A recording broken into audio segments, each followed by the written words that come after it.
Your first child was born with cerebral palsy. He is now 21 years old. So how did you realize that was going to change your life, and how have you dealt with that issue? Yeah, even I was 29 years old when Zane, our son, was born, and if you had even asked me maybe even an hour before he was born what was going through my head, it was all about, oh, is the nursery going to be ready? What's going to happen to our weekends now we have a son? And when will Anu, my wife, get back to a job and so on? But obviously everything changed that night. He was born because of an undetected in utero distress, asphyxiation, with severe brain damage, and that led to cerebral palsy, and he's quadriplegic now. The first, I would say, David, maybe even 2 years or more even, I was more about, like, why did this happen to me? What happened to us? And all of these plans that I had are now all been thrown up in the air and changed. Whereas Anu, my wife, what came naturally to her as a mother was, she said, okay, I'm not going back to my job. I'm going to really care for my son, drive him around for therapy after therapy. And I watched that. Without schooling me, I got schooled. That nothing happened to me.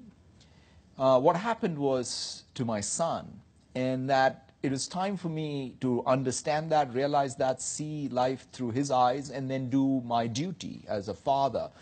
That, to me, perhaps, it didn't come in one moment. It's something that I think took time.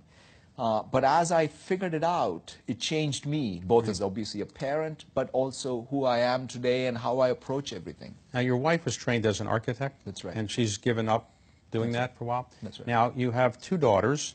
One of your daughters has severe learning disabilities as well. And how did that affect you and your wife?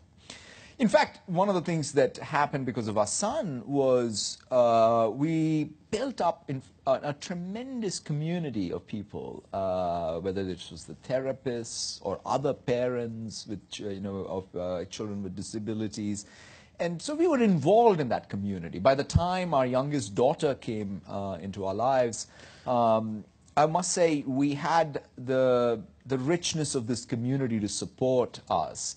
And it turned, when we recognized very early on, and Anu and I, and Anu in particular, was very quick to realize that she will need additional help. And so we found this school actually in Vancouver, BC, which was all around neuroplasticity. The idea was you can train your brain to learn, so instead of compensating. And so we decided that, you know what, we're going to move the family to Vancouver. Zane was going to stay with me in Seattle.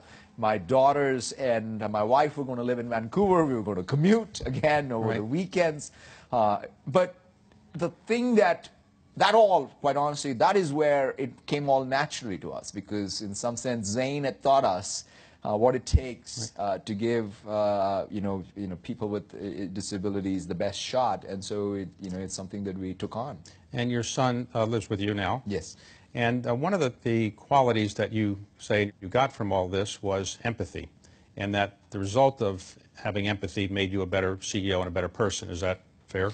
Yeah. In fact, when I look at empathy, and most people think empathy is just something that you reserve, for your life and your family and your friends or what have you. But the reality is, I think it's an existential priority for a business. Because if you look at it, like, what is our business? Our business is to meet unmet, unarticulated needs of customers.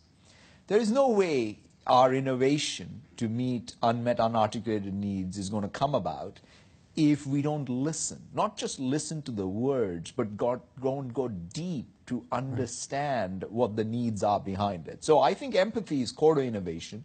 And life's experience, if you listen and you learn from, teaches you. I wouldn't claim, as I've sort of even talked about it, any innate capability of empathy that I was born with. If anything, it's life that has taught me.